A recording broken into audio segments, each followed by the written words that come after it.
바울은 정통파 유대인이면서 로마 시민권을 소유하고 있었습니다. 그는 부활하신 예수님을 만나 사명을 받은 사도요 복음 전도자로서 진리로 무장하여 율법에서 자유로운 자였습니다. 바울은 자유와 권리를 가지고 있었지만 복음을 위해서라면 기꺼이 자신의 자유와 권리를 포기하고 모든 사람에게 종이 되겠다고 했습니다. 바울은 유대인을 만날 때는 유대인들이 중요하게 생각하는 율법을 존중했습니다. 바울은 율법이 있는 자에게는 율법이 있는 자처럼 되었습니다.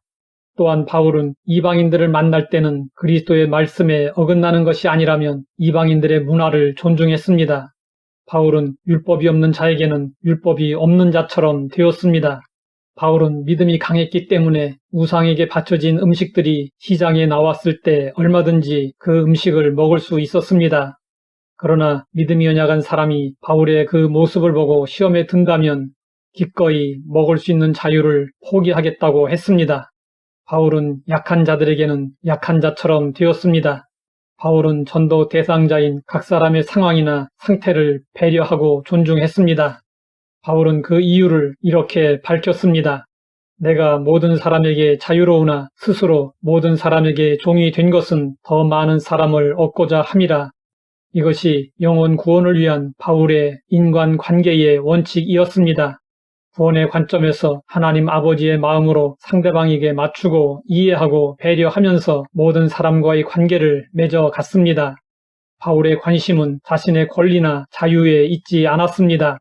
오직 복음과 영혼 구원과 전도에 있었습니다.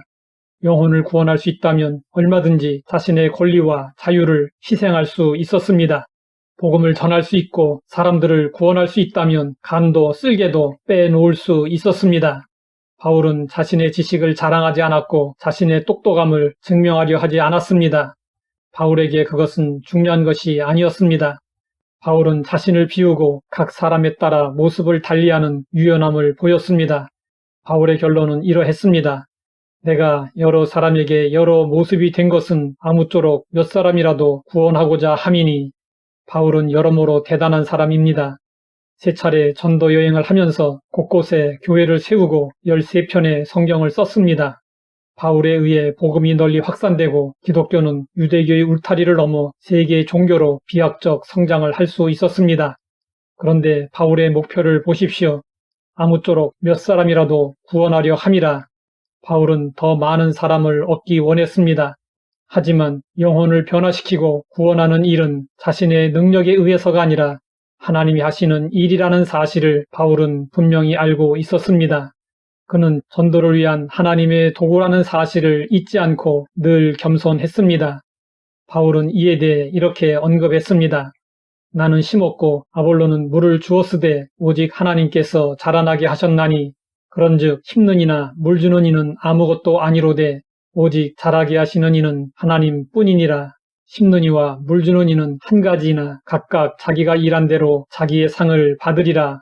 이 말씀에서 중요한 것은 오직 자라게 하시는 이는 하나님뿐이시라는 것입니다. 바울은 최종 결과는 하나님께 맡기고 자신이 할 수 있는 일에 최선을 다하며 그 결과 몇 사람이라도 구원할 수 있다면 그것으로 기뻐하고 만족할 수 있었습니다. 우리에게도 복음 전도의 사명이 주어져 있습니다.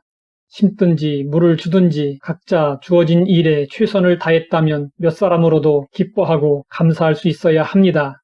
바울이 보여준 인간관계의 원칙이 우리에게도 필요합니다.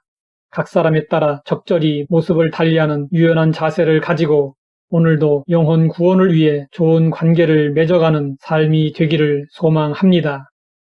하나님 아버지, 바울을 통해 영혼 구원을 위한 인간관계의 원칙을 배우게 하시니 감사합니다. 유연한 인간관계로 아무쪼록 몇 사람이라도 전도할 수 있게 하옵소서.